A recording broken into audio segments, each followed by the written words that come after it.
آج ملک کی ایک اور سیاسی جماعت نے ملک میں نئے صوبوں کے قیام کا مطالبہ کر دیا ہے۔ پاکستان کی ترقی اور بقا کے لیے نئے صوبے بنانے کی تجویز دی۔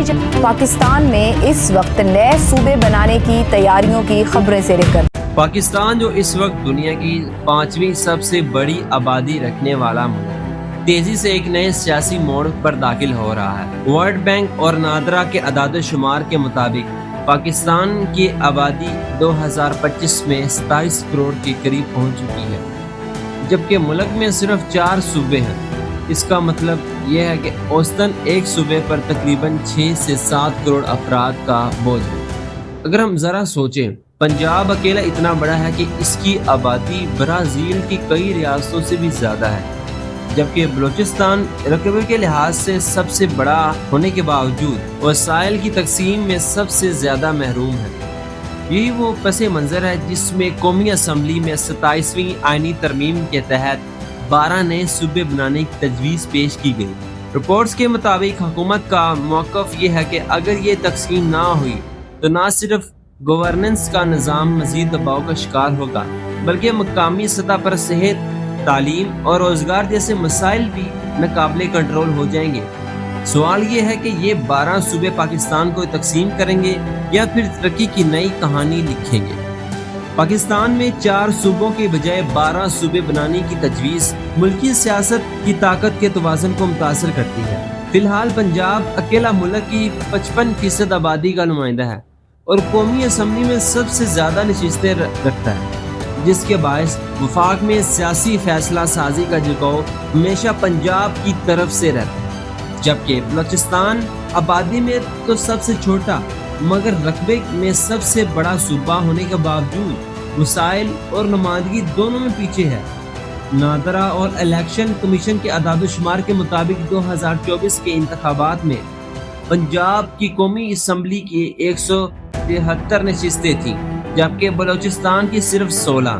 اگر ملک کو 12 صوبوں میں تقسیم کیا جائے تو یہ تفاوت کم ہو جائے گا اور ہر صوبے کو تقریباً 20 سے 30 نشستیں ملنے کا امکان ہے، جس سے سینٹ اور قومی اسمبلی میں طاقت کی تقسیم زیادہ متوازن ہوگی۔ ماہرین کے مطابق یہ اقدام پاکستان کی بڑی سیاسی جماعتوں جیسے مسلم لیگ نون، پیپلز پارٹی اور تحریک انصاف کے لیے ایک نیا امتحان ہوگا، کیونکہ ان کے ووٹ بینک چھوٹے صوبوں میں تقسیم ہو کر مقامی قیادت کو ابھرنے کا زیادہ موقع دیں گے۔ دی نیشن اور دی نیوز کی رپورٹس بتاتی ہیں کہ نئے صوبے مقامی سطح پر سیاسی نمائندگی کو مضبوط کر سکتے ہیں، لیکن اس کے ساتھ ساتھ یہ خطرہ بھی ہے کہ لسانی اور علاقائی سیاست کو مزید فروغ ملے گا، جس سے قومی یکجہتی پر دباؤ پڑ سکتا ہے۔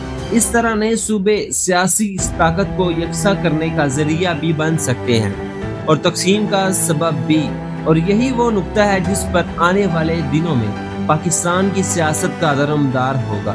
سیاسی اثرات کے بعد سب سے بڑا سوال یہ ہے کہ 12 صوبوں کی تقسیم پاکستان کی معیشت پر کیا اثر ڈالے گی۔ پاکستان کی جی ڈی پی 2024 میں 376 ارب ڈالر کی گئی، جس میں پنجاب اکیلا 60% حصہ پیدا کرتا ہے، جبکہ بلوچستان جیسے صوبے جو رقبے میں سب سے بڑے ہیں صرف 3% جی ڈی پی دیتے ہیں۔ اس تفاوت کی وجہ سے چھوٹے صوبے ہمیشہ معاشی پالیسیوں میں نظر انداز ہوتے رہے ہیں۔ ماہرین کے مطابق اگر صوبوں کو چھوٹے حصوں میں تقسیم کیا جائے تو ہر صوبہ اپنے مقامی وسائل جیسے مدنیات، زراعت اور صنعت کو براہ راست استعمال کر کے زیادہ رینیو پیدا کر سکتا ہے۔ مثال کے طور پر بلوچستان کے مدنی ذخائر کا تخمینہ 1 خرب ڈالر سے زائد لگایا جاتا ہے، لیکن سیاسی و انتظامی کمزوریوں کے باعث اس کا فائدہ مقامی آبادی کو نہیں ملتا۔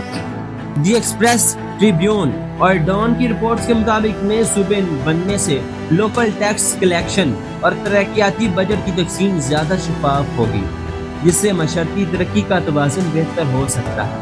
لیکن دوسری طرف یہ خدشہ بھی ہے کہ 12 صوبوں کی نئی بیوروکریسی، اسمبلیاں اور ایڈمنسٹریٹو ڈھانچے چلانے کے لیے اخراجات میں کم از کم 20 سے 25% اضافہ ہوگا، جو پہلے سے قرضوں کی بوجھ تلے دبے ہوئے ہیں۔ پاکستان کے لیے ایک نیا بحران بن سکتا ہے۔